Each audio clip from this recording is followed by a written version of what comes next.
போதைப்பொருள் தடுப்பு விழிப்புணர்வு பேரணி மற்றும் மாரத்தான் போட்டியில் மயிலாடுதுறை மாவட்டம் சீர்காழி அருகே நடைபெற்றது.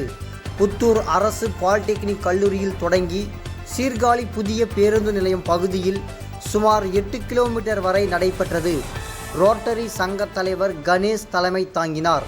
அரசு பாலிடெக்னிக் முதல்வர் குமார், மண்டல துணை ஆளுநர் பாலாஜி மற்றும் பெஸ்ட் கல்வி நிறுவனங்களின் தலைவர் ராஜ்கமல், சாமுயி பள்ளி உடற்கல்வி இயக்குனர் முரளிதரன் ஆகியோர் முன்னிலை வகித்தனர்.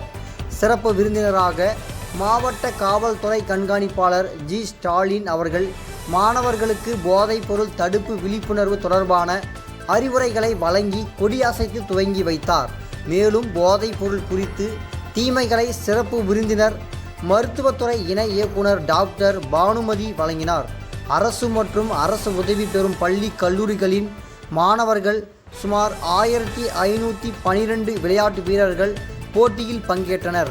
வெற்றி பெற்றவர்களுக்கு சீர்காழி காவல் கண்காணிப்பாளர் ராஜ்குமார், சீர்காழி காவல் ஆய்வாளர் புயல் பாலச்சந்திரன், சீர்காழி அரசு மருத்துவமனை தலைமை மருத்துவர் அருண் ராஜ்குமார் வழங்கினார் மற்றும் சங்கத்தின் செயலாளர் ராஜிக் பத்ரி நன்றி கூறினார்.